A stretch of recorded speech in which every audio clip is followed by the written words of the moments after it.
जहां matric board की नाअहली 1.5 घंटे बाद भी पर्चा इम्तिहानी मराकज ना पहुंचा जा सका। इसी बारे में तफसीलात हासिल करेंगे। राव अफनान हमारे साथ मौजूद हैं। राव अफनान, बताइएगा कौन से मराकज हैं जहां अब तक पेपर नहीं पहुंच सका है?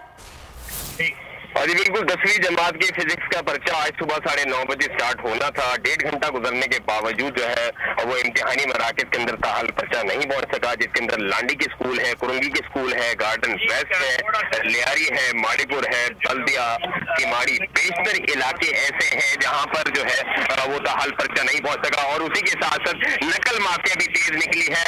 बोर्ड इंतजामिया से ज्यादा तेज नकल माफिया ने अपना काम दिखाया है। पर्चा आउट भी हुआ। 200 रुपए के अंदर इस वक्त कराची के इम्तिहानी मराकज के बाहर फरोख्त हो रहा है। और इस हवाले से चेयरमैन मैट्रिक बोर्ड से राब्ता किया गया, उनसे बात की तो उनका कहना था कि उन्हें इल्म नहीं है, वो इस हवाले से तहकीकात करेंगे। जब उनसे पूछा गया कि पर्चा ताखीर से इम्तिहानी मराकज पर पहुंचने की वजह क्या है, वो इससे भी लाइल निकले। उनका कहना था ये जिम्मेदारी जो हब उन्होंने सेंटर कायम किए थे, हब इंतजामिया का काम था कि वो दीगर इम्तिहानी मराकज में जो है वो बर वक्त पर्चा पहुंचाए। लेकिन इसमें कराची मैट्रिक बोर्ड मुकम्मल तौर पर नाकाम रहा।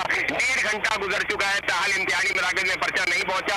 आधा घंटा रह गया है। तलबा और वालिदैन परेशान जो है वो वीडियोज मौसूल हो रहे हैं कराची के मुख्तलिफ इम्तिहानी मराकज में, जिसमें बच्चे जो है वो फारिग बैठे हुए नजर आ रहे हैं और वो अपने मुस्तकबिल के हवाले से खासा परेशान नजर आते हैं, क्योंकि बोर्ड इंतजामिया ने ताहल कोई ऐसा मौका, कोई एलामिया जारी नहीं किया। चेयरमैन मैट्रिक बोर्ड ने भी ताहल कोई अपना ऐसा बयान नहीं दिया कि जिन स्कूलों में, जिन इम्तिहानी मराकज में पर्चा बरबर क्या उन्हें इजाफी टाइम दिया जाएगा।